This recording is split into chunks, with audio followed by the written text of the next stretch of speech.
Well, hello, everybody. I'm Tom Murray, the Director of Innovation for Future Ready Schools, a project of All for Ed located in Washington, D.C.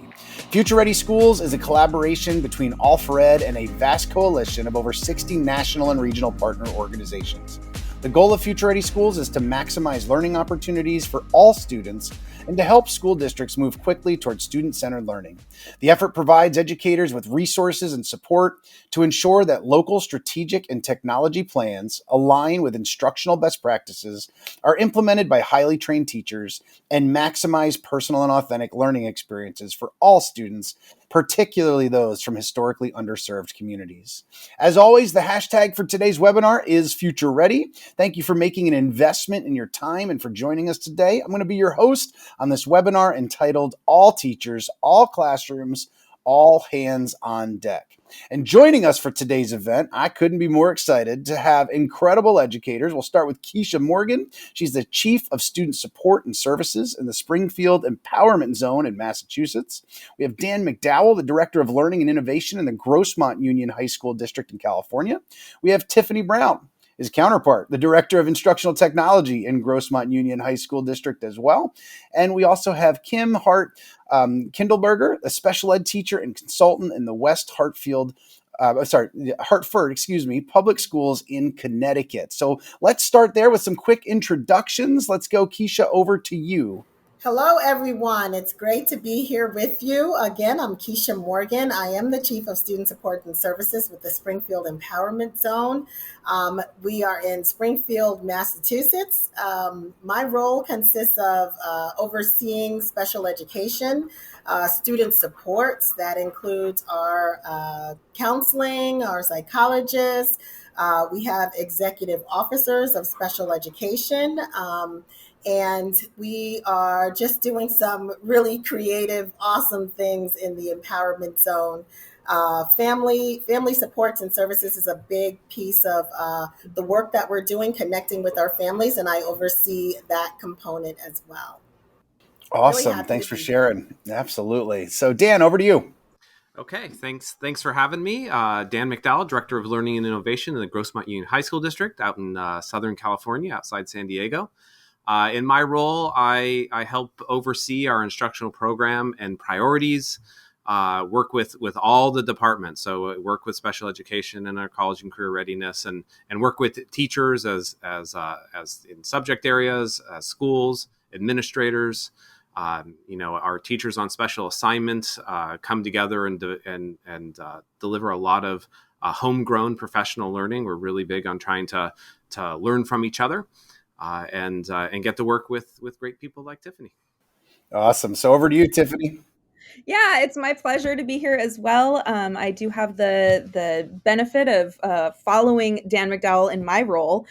He held this role previously, so it's really nice that we can continue to collaborate on the foundation of innovation that he built in this role. And then now he's kind of taking that to the next level, and I'm making sure that all the technology still works. So I'm our Director of Instructional Technology. I have the privilege of overseeing 3 digital learning coaches who really are kind of the backbone of ensuring that our instructional program, the digital components of our instructional program, are successful in classrooms. And so it's really amazing to work with them and to be able to have that direct conduit to support teachers and students in the classroom. So that's kind of how we get to work together. And we have an incredible team of TOSAs and digital coaches and specialists. And so Dan and I kind of get the privilege of crowdsourcing all their knowledge and really putting it together in a fun and collaborative, collective efficacy environment to make the most of everything for all of our teachers, staff, and students. Awesome. Well, speaking of the classroom, let's go to the classroom. And Kim, tell us a little about your role. Hi, thank you for having me today. I'm Kim Hart Kindleberger. I'm a special ed teacher and consultant in the West Hartford Public School District in West Hartford, Connecticut. I oversee about 125 special ed students every day. I work with 12 different teachers, and I help them support our students in the classroom. I am working with them in different ways. We can consult, and we also co-teach. So I'm down there doing all of the work with the students. Awesome. Well, thank you for helping us all understand each of your perspectives and the way that you come at it. So, what I want to do is I want to talk, even before the pandemic, there were shortages in the number of special educators and often vast silos between special education and general education. Certainly no surprises in that statement as educators listen in on that. I'd love for each of you to share your experiences with these issues and divides before the pandemic and how historically this really has hurt teachers and students. So, for our guests, what do those silos or divides look like in schools? What's been experience in that area? Dan, let's start with you. Well, I'll start with, we've been lucky, at least in the Grossmont district, of not having a lot of vacancies within our special education. That said, we have a lot of turnover. So we're a department like English or social science or science might have teachers who've been around for a very long time. Our special education teaching teachers are generally at a younger age on average. And I know this, I run our new teacher program as well, our induction program, and finding mentors and special education teacher mentors is a challenge because so many of them have less than 10 years, many of them less than 5 years of experience.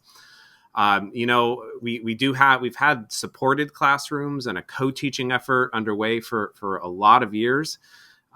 Some of the challenges is just getting those teams that change every year to training and sort of building that teamwork over a number of school years. Sometimes is a challenge. So certainly some gaps there. I do feel, and I'm sure it'll come up later on, that we are pretty well positioned and we've been doing a lot of work, but there certainly are some struggles. Yeah. Tiffany, how many, any other things that you're seeing or historically you've experienced? Yeah, what's been amazing for me as I've sort of grown into this position is really understanding all of the village that it takes to support our most vulnerable students. And as we work with our tools like our LMS and Education Modified and all of those kinds of things, more and more questions come up around, okay, well, this is great, but how do I get, the paraprofessionals access to that? What does it look like for counselors to support them through that digital tool? What about their occupational therapists? What about speech and language? And so it's really been, it's been a labor of love to learn who all is supporting these students and then to kind of reframe that into how can we support everyone who is supporting these students. And that looks a little different for everybody. So that may look like changing up our trainings just a little bit so that it's more focused on, hey, as a paraprofessional, here are the things you can really do. Here are your high leverage strategies, which might look a little different than the classroom teacher or, the occupational therapist. So really being able to kind of take hats on and off, and you can't do that without the synergy of your whole team working together and coming together and believing in at the core, having a similar belief system, and then kind of exploring around that everyone's experience, input, insight, to be able to do what's best for kids. Yeah, well said. And Kim, let's go over to you if we could and talk about, your perspective from a classroom teacher. The silos can be so evident, especially from the classroom when you're seeking these supports and looking to do different things. What's been your experience historically with some of those silos? Well, one of the things that happened and we didn't really recognize was right before the pandemic, we didn't really know that so many students didn't have access to technology at home. And I'm lucky. I teach in a district that was able to rally, and we were able to get a lot of students computers when we shut down and had access to those computers. But we did actually find out that a lot of kids didn't then have the um, all of the Wi-Fi accessibility at home. We had to put some systems together that got them the Wi-Fi in their homes, and we started putting together teams of people that would do some outreach and get those students the technology that they needed.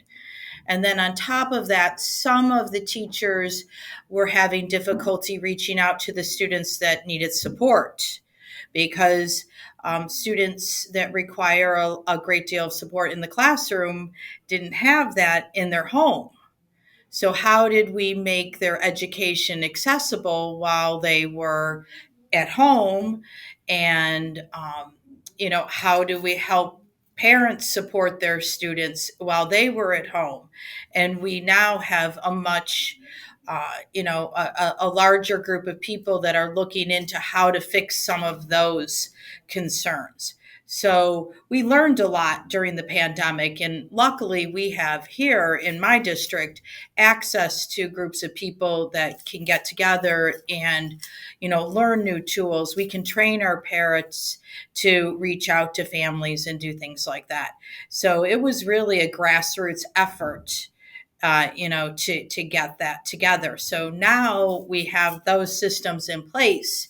And something like Ed Modified really did actually help us kind of start to be able to communicate amongst teachers, share documents, do things like that. So the technology really has increased our access and ability to collaborate with each other.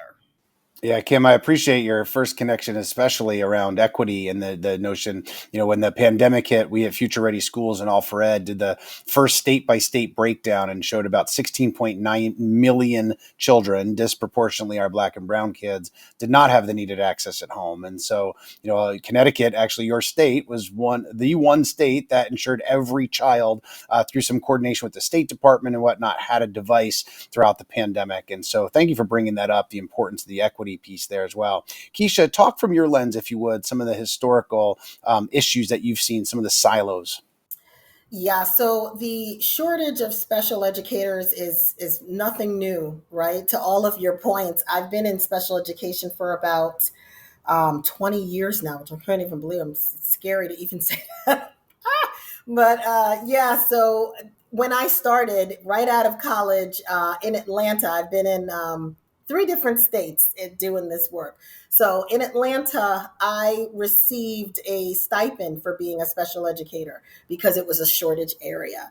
And it's really, it's unfortunate that we're 20 years later and it's still a shortage area. So what are we doing about that? We're being creative. We're working with our colleges.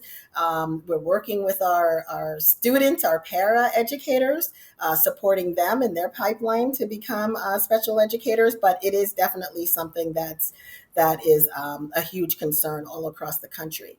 As far as the silos piece before the pandemic, I do think that the shortage of special educators, which creates, a shortage in the amount of co-teaching classes that we're able to have, like it just creates a ripple effect all over and students not being able to receive the level of service that they need.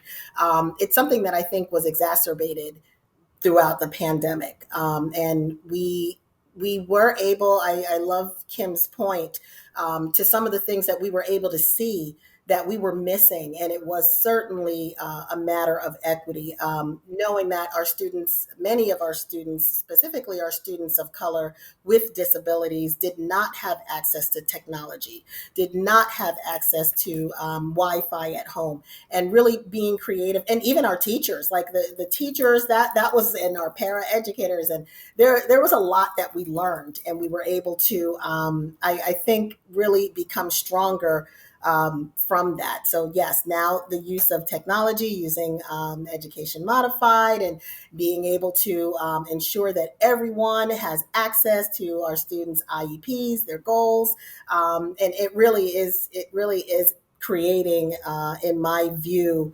a more equitable way of ensuring that our students are receiving the services that they need. But yeah.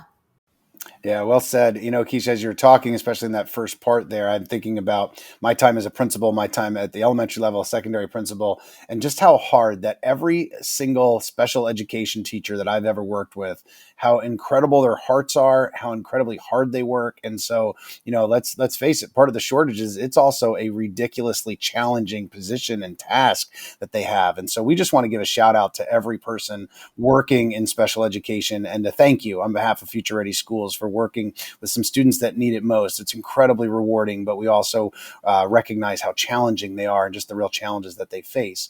So speaking of, educators have really long talked about the importance of collaboration. Certainly not a new concept in that, but research does show that collaboration really is key to improving outcomes for students with IEPs. So talk, if you could, about the culture of collaboration and what it looks like in your district. And how does a culture help break down such the silos that we've been talking about between general ed and special ed? And where would you say a district should begin?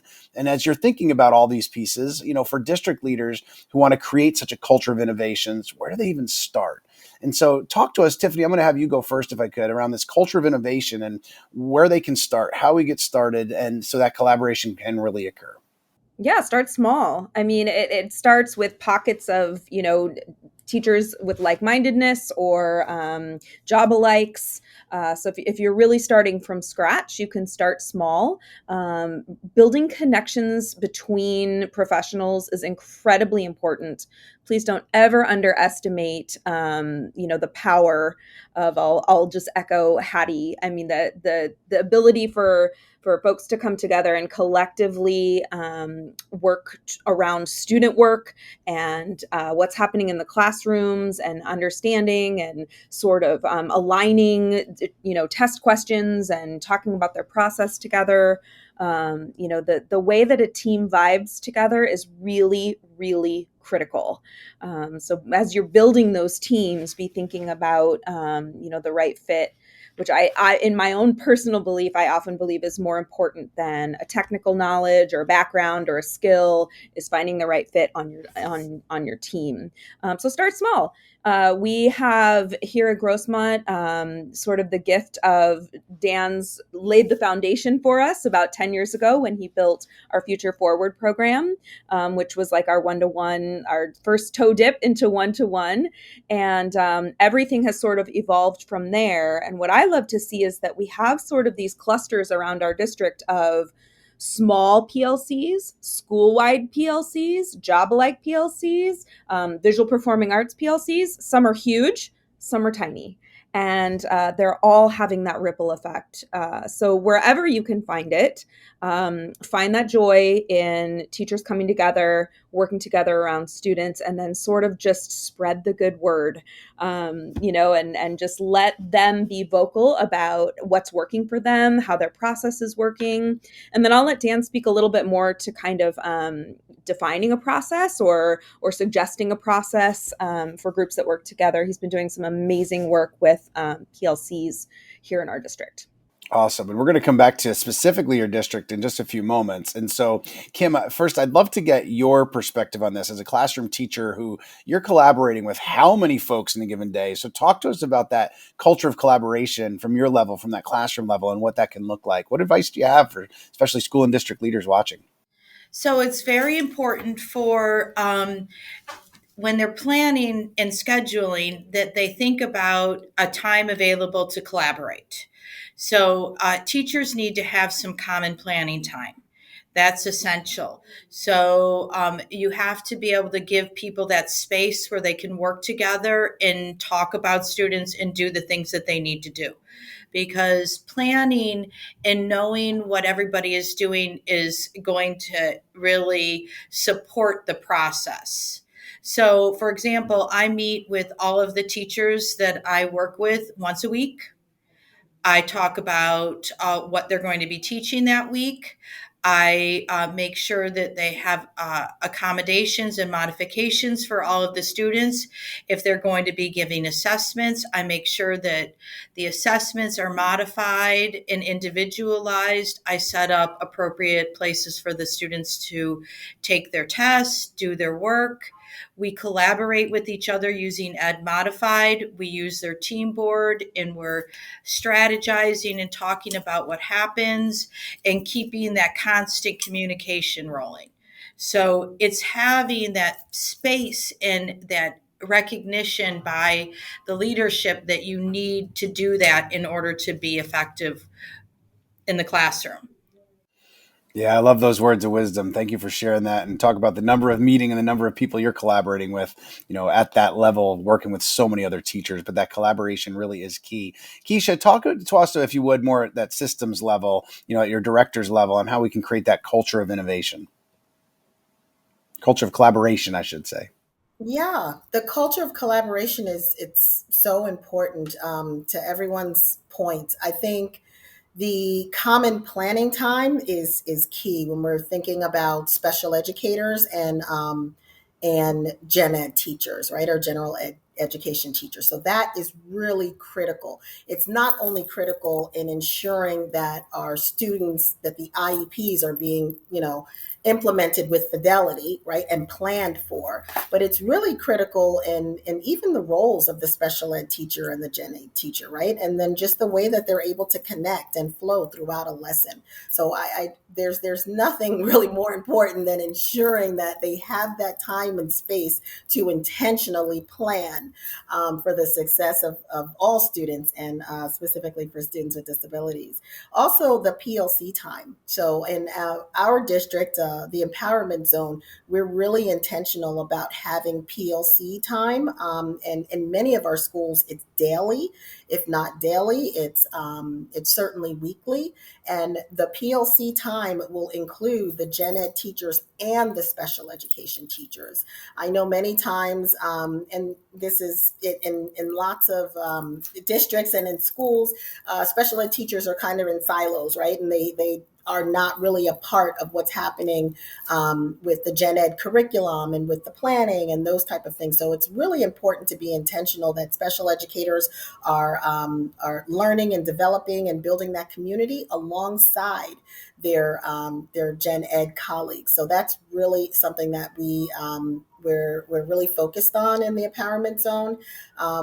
As well as having that individual time just for special educators, because they need that too, because they do have that specialized instruction that they're responsible for, and they need the capacity building in their specialty area. But yeah, that's I think the culture of collaboration is built by intentionally planning for that collaboration and for the success of all students through the gen ed and special ed lens. So, Dan, just a few moments ago, Tiffany had pointed out some of the work that you've been leading. Let's specifically then reflect on your work in Grossmont. So, how has the innovation mindset helped break down some of these barriers in your district, and what does it take to get there? Well, I think to start off, it takes a system-wide approach. So from the superintendent down to every teacher and aide in every classroom, and even setting that expectation with your students. It's allowing teams to take risks, try things that they haven't done before, right? And this really started when I came into the instructional technology director role. Back in 2015, 2014 is when I started the role. And, it was really about like, where can we push that we haven't been before. Right. And we attended a Future Ready Summit. And at one of those summits, actually, we decided to go 1-to-1. April 2015, we're in the airport after a great Future Ready Summit with our superintendents and a few others. And we talked about where we wanted to be. And the superintendent agreed to going 1-to-1, and that just opened up the door to rethink everything. And so that has sort of led us all the way to today. So when the pandemic hit, we were already 1-to-1, had been 1-to-1 for years. And so it wasn't so much of getting the devices out. It was like let's harness those skills we've been developing for all these years and sort of move into that. And right before the pandemic, we're recognizing that we need to support our most vulnerable students better, right? We've been doing the best we can. We need to do it better. We started a system-wide rollout of universal design for learning. And having done that the year before COVID allowed when the schools shut down, allowed us to use that language to help teachers understand ways to better support both our students with disabilities and our English language learners and students in general, because everybody was struggling during that time. And even as we've come back, having that common vocabulary and having that entry point already have been there allowed us to really, I think, move move a little faster. So it's also being very honest of where you are, right? What is our current reality, and let's not sugarcoat. We need to do better. How can we do it? And then being realistic about what you can do, because teachers are overburdened. The system, I would say, the whole system is overburdened right now, and recognizing that and seeing where can you where can you make a difference, right? How can you grow? How can you grow different elements without breaking it down, or having people being so stressed out that they can't do the job they're there to do. So it's a lot of balancing, right? And it's also not a one size fits all, which great for thinking about a special education environment. It's true for everything. Everything needs to be personalized, and understanding that we're all coming from different places. We all have different burdens. So it's, there's a lot to it, but I'd say the biggest thing is we've kept the conversation open, and we're always looking to pivot as needed. Great. Well, thank you for sharing that. I do want to remind everyone that the hashtag for today is, as always, Future Ready. So I'm only going to ask two of you. We're getting short on time here to answer the next question. So, there's been a whole lot of discussion and concern around special education not being able to maintain the status quo over the past couple of years throughout the pandemic. So in what ways has your district been able to really work through and overcome some of those challenges? So I'm going to ask two of you, and if you could each just take just one example of a way that you've been working through some of these challenges. Keisha, can I point you to that one first? Yes. So maintaining status quo is certainly a challenge since the pandemic. I would probably raise the related services, ensuring that students are receiving their psychological counseling, their speech and language services. Those have been some of the biggest challenges that I've seen. We spoke about the shortage of our special educators, but we're also seeing, and this is something new for me, at least. I've been in special education for a while, and I'm seeing a new area of shortage in psychologists and in speech language pathologists. So it's been a challenge being able to ensure that our students are being evaluated in a timely manner, ensuring that our reevaluations, our speech language pathologists, ensuring that we're able to receive and ensure that our students are getting the speech services that they need and the language support that they need, as well as our counselors.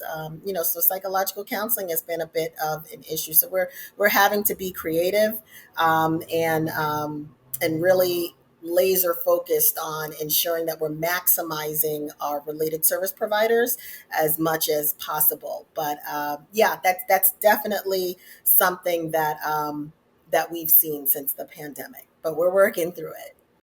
Absolutely. Kim, how about your level from the classroom? So one of the nice things that we did at our school was we implemented an entire school SEL program. And we're using our community time. We have built-in community time.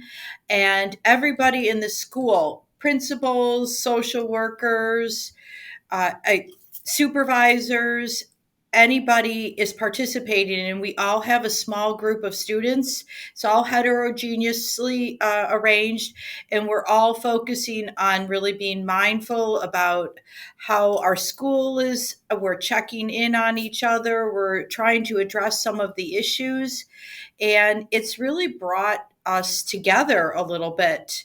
So I think that was something really positive that we implemented. And also this kind of culture of everybody taking care of everybody, even though we have a shortage of people that can do some of those things, we've been able to kind of rally amongst each other and collaborate with each other to take care of each other. So, in recognizing, that everybody needs something. Yeah, absolutely. We've seen so much of that in the pandemic, right? With I've got your back, I've got you. So as we start to wind down, just a couple pieces that I want to ask real quick. So, we all do know that co-teaching does take two to tango, right? That's the whole definition of co, right? And so in what ways has general educators been able to partner with your special education teams to support an advanced co-teaching model? So for those of you that do not have co-teaching implemented, what steps might you be taking? And since we're short on time, I'm going to ask you to just 45 seconds to a minute or so if you could. Keisha, I'm going to actually start with you first if I could, because I know you might have to hop off here in just a few minutes. So if you could just share just a quick overview on your end, and then I'll go to the other folks. Yes, so we are in the empowerment zone in inclusion revolution. We absolutely believe in inclusion at our core. So co-teaching is at the height of the work that we're doing and our focus. The work that we're doing with our general education teachers, I think, is some of the work that I'm most proud of.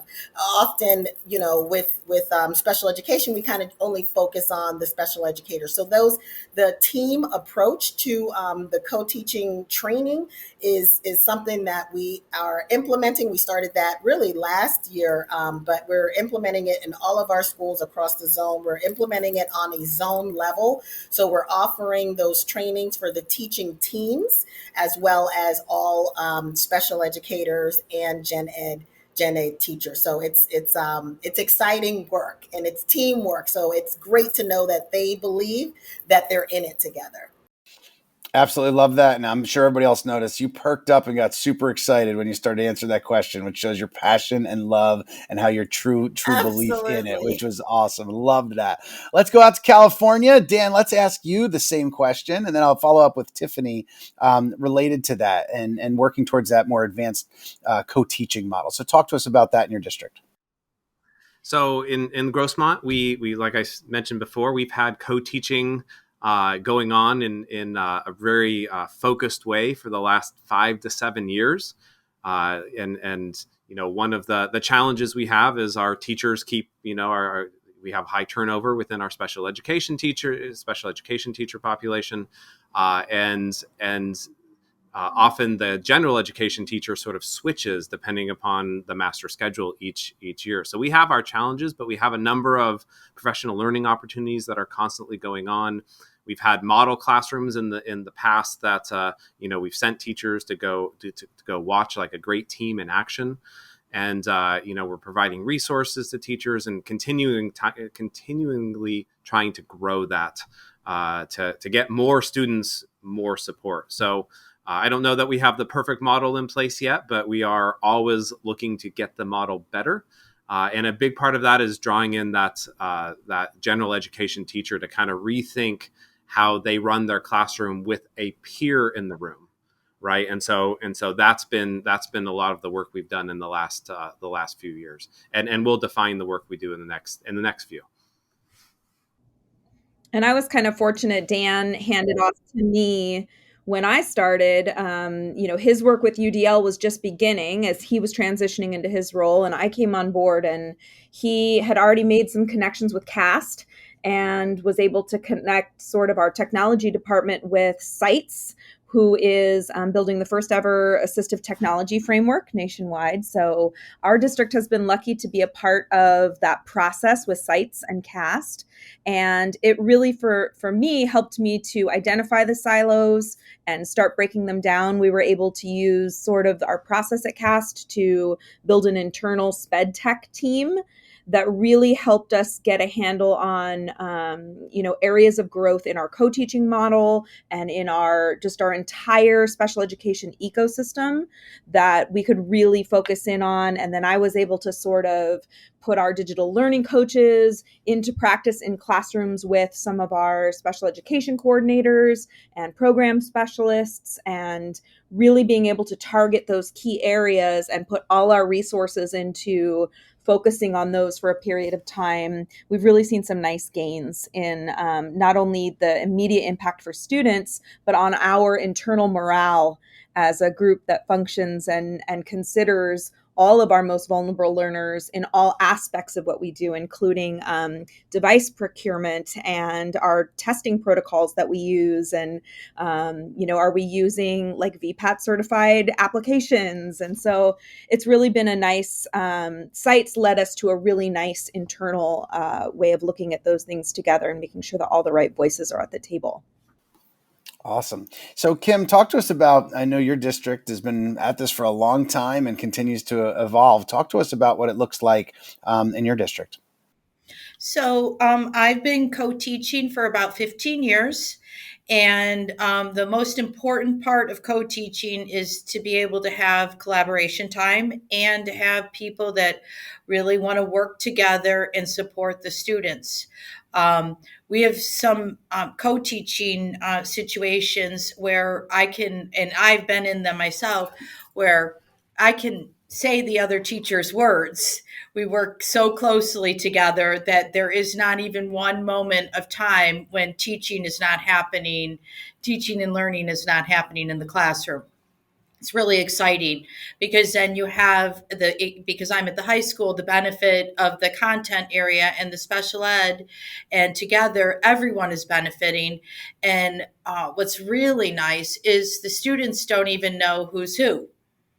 It just blends and flows so well that everybody is getting a really nice experience.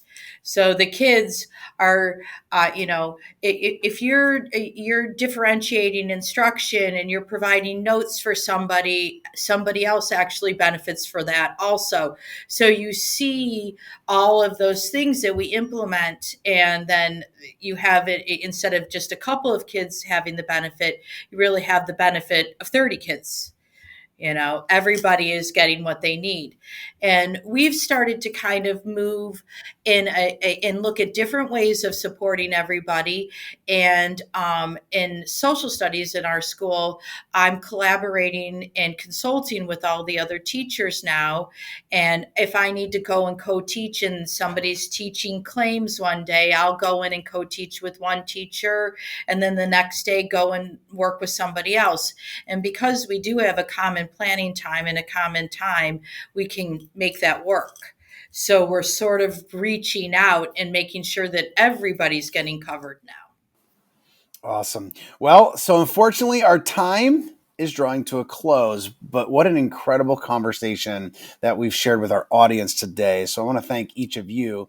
And for those of you that are listening, no matter what their role, I have one more question that I want to ask the three of you, because Keisha had to hop off to typical life of special education, right? Had something else they would run and do. So I want to ask the three of you, no matter what their role, for all the people that are watching, what advice, just one piece of advice from your lens that you have for them moving forward? So Dan, let's start with you.